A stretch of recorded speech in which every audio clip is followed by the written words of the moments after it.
টাকা শুধু তার বাসা থেকে উদ্ধার করা হয়েছে। আর বুঝেন তাহলে তার যে অর্থ পরিমাণ বা তার যে সম্পদ, সেগুলোর কি হিসাব কিতাব হবে? তো আজকে যে কথাগুলো আপনাদেরকে আমি জানানোর জন্য আসলাম। রবিবার 2 মার্চ দুপুরে বিবৃতিতে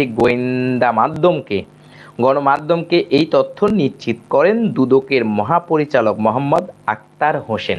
আক্তার হোসেন যে আজকে যে বিবৃতিটা দিল, যে বাংলাদেশ সেনা কর্মকর্তার বাসায় এত কোটি টাকা কোত্থেকে আসলো।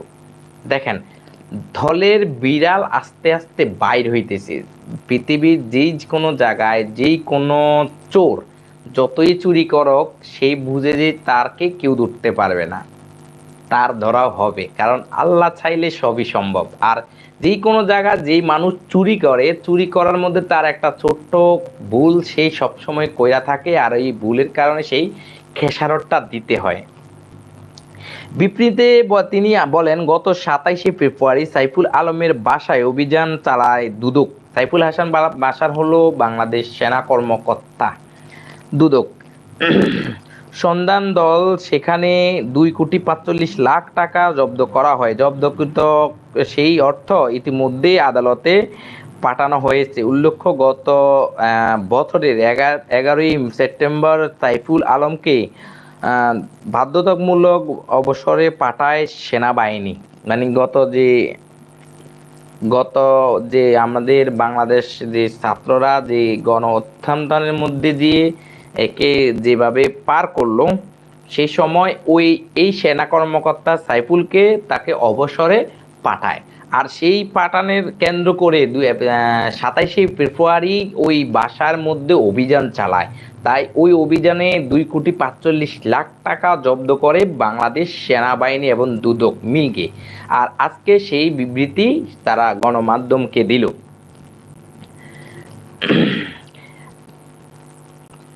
আসসালামু আলাইকুম ভাই, কোথায় থেকে আমার লাইভটা দেখতেছেন? লাইভটা একটু শেয়ার করেন আর আপনার পরিচয়টা দিবেন ভাই, অবশ্যই আপনার সাথে কথা বলবো।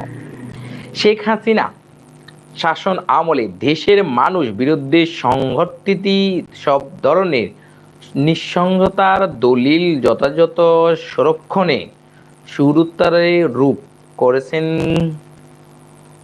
অন্তর্বর্তী সরকারের প্রধান উপদেষ্টা অধ্যাপক ডাক্তার মোহাম্মদ ইউনূস বলতেছে যে বাংলাদেশ সাবেক যে প্রধানমন্ত্রী শেখ প্রধানমন্ত্রী যে ধরনের সহিংসতা সৃষ্টি করেছে বাংলাদেশের মধ্যে, সেই বাংলাদেশের সেই বিষয়গুলো আমরা দলিল করে রাখব। এবং কার সাথে কথা বলতেছে, যে এখন জাতীয় সংঘ থেকে যে লোকগুলো আসলো আজকে বাংলাদেশ সরকারের সাথে বৈঠক, ওর সাথে কথা বলবো।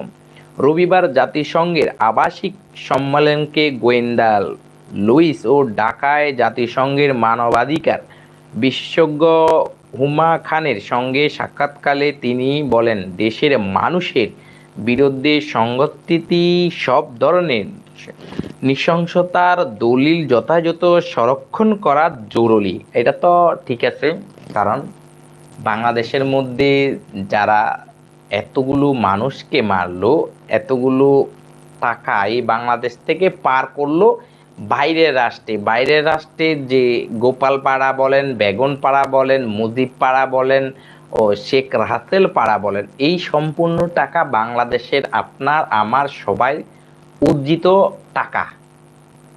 বুঝেন, এই টাকা নিয়ে তারা যে দেশের থেকে বিদেশে পাচার করে তারা আজকে কোটি কোটি টাকা বাড়িয়েছে। এবং ডাক্তার মোহাম্মদ ইউনূস স্যার বলছে যে এই সম্পূর্ণ ঘটনাকে লিপিবদ্ধ করে মানে দলিল রাখার জন্য জাতিসংঘকে আহ্বান জানিয়েছেন।